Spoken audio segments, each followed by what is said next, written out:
Hello friends, स्वागत है आप सभी का मेरे YouTube channel SB coaching classes पर। और जैसा कि मैंने आपसे अपने पिछले वीडियो में डिस्कशन कर लिया था image formation by convex mirror, यानी उत्तल लेंस की तरह प्रतिबिंब का बनना। पिछले वीडियो में मैंने आपसे डिस्कशन कर लिया था कि उत्तल लेंस किन किन स्थितियों में प्रतिबिंब बनाता है। तो वहां पर मैंने आपको बताया था कि टोटल 6 स्थितियां होती हैं जिसमें आपका जो उत्तल लेंस है वो प्रतिबिंब बनाता है ना। उसी के जस्ट बाद आज हमें डिस्कशन करना है कि जो आपका कॉनकेव लेंस होता है यानी अवतल लेंस होता है, कितनी स्थितियों में और कैसा प्रतिबिंब ये बनाता है। तो चलिए देखिएगा, यहां पर लिखा हुआ है कि अवतल लेंस द्वारा प्रतिबिंब का बनना यानी image formation by concave lens. और नंबर फर्स्ट लिखा है कि जब वस्तु कहां पर हो, अनंत पर हो, यानी व्हेन ऑब्जेक्ट एट इंफिनिटी। तो जब वस्तु अनंत पर होगी, मुझे तो याद है कि जब वस्तु अनंत पर होती है तो उसका प्रतिबिंब फोकस पर बनता है। अब लेंस के अंदर आपको दो फोकस देखने को मिलते हैं, प्रथम फोकस, द्वितीय फोकस। तो दोनों में से कहीं भी इमेज बना सकते हैं, कोई दिक्कत नहीं है वहां पर। चलिए तो यहां पर डायग्राम बना लेते हैं हम अवतल लेंस का आपका। तो ये हो गया आपका अवतल लेंस। चलिए ये डायग्राम आपका बन रहा है अवतल लेंस का। तो ये लेंस हो गया और ये हो गई आपकी प्रिंसिपल एक्सिस, मुख्य अक्ष।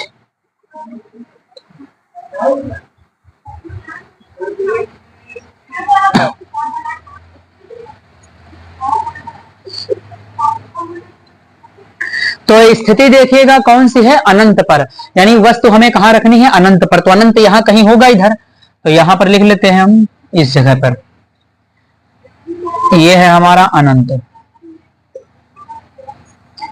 ये अनंत पॉइंट है, यहां पर रख लेते हैं वस्तु को। तो वस्तु का नाम हमने दे दिया ओ डैश, ये वस्तु रख लिया। अब वस्तु से प्रतिबिंब बनने के लिए कम से कम 2 किरणें चलनी चाहिए। तो यहां से हमारी क्या होंगी कि 2 किरणें चल जाएंगी। एक किरण सामने चली जाएगी ऐसे सीधे,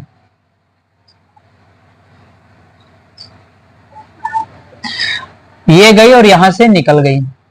एक और प्रकाश किरण यहां से चला लेते हैं आपकी, तो ये जाएगी और ये यहां से निकल जाएगी, है ना। अब देखिए ये दोनों किरणें क्या है, आपको पता है कि जो अवतल लेंस होता है वो किरणों को अपसारित कर देता है, फैला देता है ना। तो यहां पर हम लिख लेते हैं फोकस, F1 लिख लेते हैं और इधर लिख लेते हैं F2। अब इन किरणों को तो ये आगे कहीं नहीं मिलेंगी, तुमको पीछे बढ़ा देंगे हम। तो ये किरणें हम पीछे बढ़ा देंगे इस तरीके से, इस प्रकाश किरण को भी हम पीछे की ओर बढ़ा देंगे ऐसे, है ना। तो ये एक दूसरे को देखिए कहां पर कट कर रही हैं, तो फोकस पर कट कर रही हैं।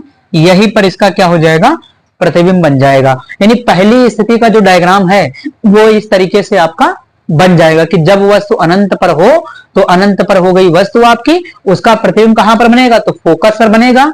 प्रथम फोकस लिख दीजिए या द्वितीय फोकस लिख दीजिए, कोई दिक्कत नहीं वहां पर, ठीक। तो यहां पर प्रथम फोकस पर बन जाएगा। कैसा होगा, तो अवतल लेंस केवल 2 स्थितियों में प्रतिबिंब बनाएगा, जिसमें से पहली स्थिति तो ये हो गई।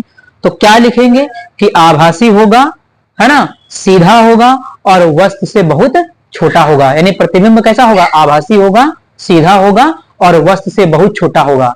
कहां पर बनेगा, तो प्रथम फोकस F1 पर बनेगा, या केवल फोकस लिख सकते हैं, या कहीं कहीं देखेंगे तो द्वितीय फोकस लिखा होगा। तो टेंशन नहीं लीजिएगा, क्योंकि इधर से बनाएंगे तो ये द्वितीय फोकस हो जाएगा, इधर से बनाएंगे तो ये प्रथम फोकस हो जाएगा, है ना। तो डायग्राम में कोई दिक्कत नहीं है, चाहे ऐसे डायग्राम बना दीजिए, या हो सकता है कि कहीं कहीं आपको किताब में आपको इधर से मिल जाए, इधर का बना हुआ, तो वो भी गलत नहीं है। आप इस डायग्राम को बना सकते हैं या उस डायग्राम को बना सकते हैं, कोई दिक्कत नहीं, डायग्राम आपका सही होना चाहिए बस। तो ये हो गया जब वस्तु अनंत पर हो। आप इसका स्क्रीनशॉट लीजिए, फिर मैं अगली स्थिति का डिस्कशन आपसे करता हूं। तो चलिए डिस्कशन करते हैं स्थिति नंबर 2 का। तो देखिए 2 नंबर क्या कहता है कि जब वस्तु अनंत व प्रकाशिक केंद्र के बीच में हो। तो जब वस्तु अनंत और प्रकाशिक केंद्र के बीच में हो तो प्रतिबिंब कहां पर बनेगा, तो जब वस्तु अनंत और प्रकाशिक केंद्र के बीच में है तो प्रतिबिंब आपका बनेगा फोकस और प्रकाशिक केंद्र के बीच में। चलिए तो इसका डायग्राम देखिएगा कैसे बनेगा। ये हो जाएगा आपका, ये हो गया आपका उत्तल लेंस, कॉनकेव लेंस है आपका, ये हो गया, ठीक। यहां पर बना लेते हैं, लाइन को खींच लेते हैं। ये आपकी प्रिंसिपल एक्सिस हो गई, यहां पर ओ लिख दिया, है ना। इधर बना लेते हैं इन्फिनिटी, अनंत, यहां पर रख दिया वस्तु को, वस्तु का नाम है ओ डैश।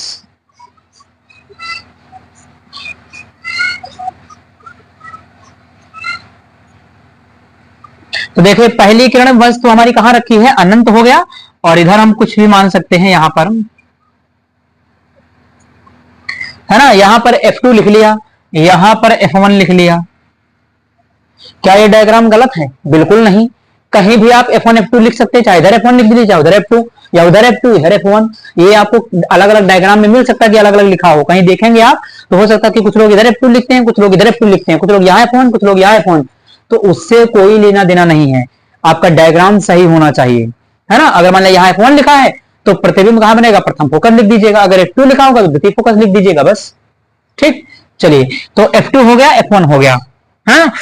तो अब यहां पर देखिए एक प्रकाश किरण तो इधर चली गई, दूसरी प्रकाश किरण देखिए प्रकाशिक केंद्र से होकर के जाएगी यहां से, और प्रकाशिक केंद्र से होकर के जाने वाली सीधे निकल जाती है उसी मार्ग में, है ना। तो ये यहां से गई तो इसी मार्ग में निकल जाएगी।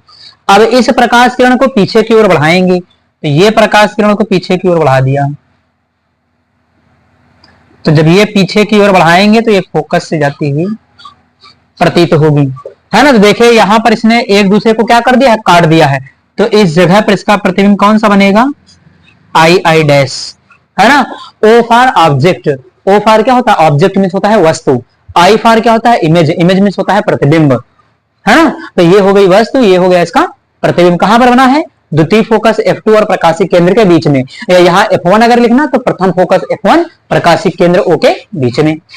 ठीक, तो दूसरी स्थिति में क्या लिखा जाएगा, प्रतिबिंब कैसा होगा, तो प्रतिबिंब आपका आभासी, आभासी, आभासी सीधा वस्तु से छोटा, वस्तु से छोटा कहां पर बना है, तो ये बना है आपका द्वितीय फोकस F2, द्वितीय फोकस F2 व प्रकाशिक केंद्र, प्रकाशिक केंद्र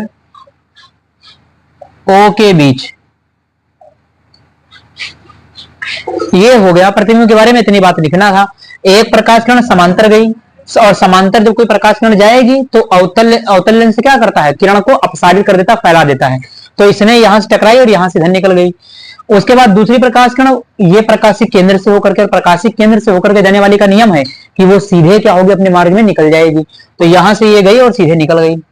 ठीक, तो यहां पर देखिए अनंत है, ये वस्तु हो गई, ये द्वितीय फोकस हो गया, और यहां पर आई है, जहां पर दोनों एक दूसरे को काट देंगी अपवर्तन के पश्चात, है ना। अपवर्तन के पश्चात जहां पर दोनों में एक दूसरे को काटती हैं वहीं पर उसका प्रतिबिंब बनता है। देखिए यहां पर एक ऐसा पॉइंट है जहां पर दोनों क्रॉस कर रही हैं, तो इसी को हमने क्या कर दिया, आई डैश या प्रतिबिंब का नाम दे दिया। तो इस प्रकार से क्या है कि आपकी दो स्थितियों में अवतल लेंस आपका प्रतिबिंब बनाता है। अवतल लेंस में और कोई स्थितियां नहीं होती, केवल इन्हीं दो स्थितियों में ये प्रतिबिंब बनाता है ना। तो आप इसका स्क्रीनशॉट ले लीजिए, फिर अगली डेफिनेशन का डिस्कशन मैं आपसे करता हूं। करते हैं अगली इंपॉर्टेंट डेफिनेशन का, यहां से भी आपके एग्जाम में प्रश्न देखने को मिलता रहता है। तो देखिए क्या लिखा है कि लेंस की क्षमता यानी पावर ऑफ लेंस, है ना। अब ये लेंस कहां देखने को मिलता है ना, तो लेंस आपके नेत्र में भी होता है, मनुष्य के नेत्र में भी लेंस पाया जाता है ना। आपका जो उत्तल लेंस है वो मनुष्य के नेत्र में पाया जाता है ना। तो देखिएगा लेंस की क्षमता यानी लेंस की पावर, शक्ति क्या है उसकी, तो क्या कहता है कि लेंस की फोकस दूरी के व्युत्क्रम को लेंस की क्षमता कहते हैं। यानी बिल्कुल आसान सी डेफिनेशन कि लेंस की फोकस दूरी के व्युत्क्रम, व्युत्क्रम का मतलब है उल्टा, है ना। तो लेंस की फोकस दूरी के व्युत्क्रम को लेंस की क्या कहते हैं, क्षमता कहते हैं। ये आपको ध्यान रखना, डेफिनेशन तो बिल्कुल आसान है कि लेंस की फोकस दूरी के व्युत्क्रम को लेंस की क्षमता कहते हैं, है ना। आगे देखिए क्या लिखा कि इसे कैपिटल P से प्रदर्शित करते हैं, लेंस की क्षमता को कैपिटल P से प्रदर्शित करते हैं। ठीक, इसका मात्रक डायोप्टर होता है, इसका मात्रक डायोप्टर, देखिए डायोप्टर इसका मात्रक, इसको लिखते हैं D से, कैपिटल D है, D फॉर डॉग, तो इससे लिखते हैं इसको। यानी इसका मात्रक क्या होता है, डायोप्टर होता है, कैपिटल D से इसको रिप्रेजेंट किया जाता है, प्रदर्शित किया जाता है। तो ये याद रखना होगा। उसके बाद देखिए फार्मूला भी इसका लिखा हुआ है कि लेंस की क्षमता P बराबर 1/f मीटर में अगर है, अगर किसी सवाल में फोकस दूरी आपको मीटर के अंदर दी गई है, यानी मीटर में दिया गया है, तो फार्मूला P बराबर 1/f आप ये यूज करेंगे। अगर किसी सवाल में फोकस दूरी सेंटीमीटर में दी गई है, तो आप इस फार्मूले का यूज करेंगे P is equal to 100/f। दूसरा फार्मूला ये भी है। तो अगर सवाल के अंदर फोकस दूरी सेंटीमीटर में है तो P बराबर 100/f, इसका यूज करना है। अगर सवाल के अंदर फोकस दूरी मीटर में दी गई है तो P बराबर 1/f आपको ये यूज करना है। देखिए वही यहां पर लिखा भी है, ये मीटर में लिखा है, ये सेंटीमीटर लिखा है ना। तो P बराबर 1/f जब दूरी मीटर में होगी फोकस, जब फोकस दूरी सेंटीमीटर में होगी तो P बराबर 100/f हो जाएगा। तो बिल्कुल आसान है, छोटी सी डिफिनेशन है। उसके बाद देखिएगा क्या लिखा है, नोट। नोट में क्या लिखा है कि उत्तल लेंस की क्षमता धनात्मक होती है, यानी उत्तल लेंस की क्षमता क्या होती है, धनात्मक होती है, पॉजिटिव होती है, ठीक। तथा अवतल लेंस की क्षमता ऋणात्मक होती है। अवतल लेंस की क्षमता यानी कॉनकेव जो लेंस होता है उसकी पावर कैसी होती है, तो ये नेगेटिव होती है ना। अब आप लोगों से एक प्रश्न है कि मनुष्य के नेत्र की, है ना, मनुष्य के नेत्र की जो क्षमता होती है वो कैसी होती है, ये आपको कमेंट बॉक्स में बताना होगा। मानव नेत्र के क्षमता कैसी होती है ना, ये आपको बताना होगा। तो ये हो गया आपका नोट पॉइंट में आपका हो गया उत्तल लेंस अवतल लेंस की क्षमता के विषय में, है ना। आप इसका स्क्रीनशॉट ले लीजिए, फिर जो आपका अगला पॉइंट है मैं उसका डिस्कशन आपसे करता हूं। तो चलिए डिस्कशन करते हैं अगली डिफिनेशन का। अगली डिफिनेशन जो आपकी है वो है लीनियर मैग्निफिकेशन, यानी इसको कहते हैं रेखीय आवर्धन। ये दर्पण में भी था, लेंस में भी है ना, लेकिन थोड़ा सा अंतर होता है, देखिएगा इसको। तो क्या कहता है कि लेंस द्वारा बने किसी वस्तु के प्रतिबिंब की लंबाई तथा उस वस्तु की लंबाई के अनुपात को रेखीय आवर्धन कहते हैं। यानी किसी वस्तु के प्रतिबिंब की लंबाई, ऊपर आपको प्रतिबिंब की लंबाई रखना है, नीचे आपको उस वस्तु की लंबाई को रखना है, यानी अनुपात बनाना है किसका, वस्तु के प्रतिबिंब की लंबाई का और उस वस्तु की लंबाई का। उनके अनुपात को ही हम क्या कहते हैं, रेखीय आवर्धन कहते हैं। इसे स्मॉल m से प्रदर्शित करते हैं। तो किसी वस्तु के प्रतिबिंब की लंबाई तथा उस वस्तु की लंबाई के अनुपात को रेखीय आवर्धन कहते हैं। इसे स्मॉल m से प्रदर्शित करते हैं, ये बात आपको बतानी है। उसके बाद फॉर्मूला देखिएगा, m बराबर I/O। I किसकी लंबाई है, तो I for image, image means प्रतिबिंब, O for object, object means होता है वस्तु। तो I है आपकी प्रतिबिंब की लंबाई, O है आपकी वस्तु की लंबाई, ठीक। उसके बाद m बराबर h' बराबर v/u। कहीं पर आपको किसी सवाल के अंदर जब ऊंचाई वगैरह दे दी जाएगी, कि वस्तु की ऊंचाई बहुत सवालों में देता है, जब सवालों में ऊंचाई वगैरह दी जाएगी तो हम यूज कर लेंगे m बराबर h' या v/u, या इसको शामिल करना चाहें तो इसको भी शामिल कर सकते हैं यहां पर I/O को। तो इन तीनों में जिसकी जरूरत हमें पड़ेगी हम m के साथ उसको ले लिया करेंगे। जैसे m is equal to h' v/u I/O, ये पूरा फॉर्मूला होता है। अंतर जानते हैं क्या है, अंतर इस चीज का होता है कि m बराबर यहां पर देखिए -v/u, जब आपने दर्पण के लिए लिखा था तो दर्पण के लिए यहां पर फॉर्मूले में माइनस लगा हुआ था, लेंस में माइनस चिन्ह नहीं होता है, ये ध्यान रखना। यहां पर माइनस चिन्ह लगा था दर्पण वाले फॉर्मूले में, दर्पण में जब आवर्धन मैंने आपको पढ़ाया था तो वहां पर माइनस का चिन्ह लगा था, -v/u, लेकिन लेंस में माइनस नहीं लगता है, ये आपको ध्यान रखना है, ठीक। तो ये हो जाएगा। उसके बाद देखिए नोट में कुछ लिखा हुआ है यहाँ पर, कहता है कि यदि m का मान यानी आवर्धन का मान धनात्मक है तो प्रतिबिंब कैसा बनेगा, तो जो प्रतिबिंब होगा वो आभासी सीधा होगा। अगर आवर्धन का मान धनात्मक आएगा, किसी सवाल में आवर्धन का मान धनात्मक आया तो इसका मतलब क्या है कि प्रतिबिंब आभासी सीधा है।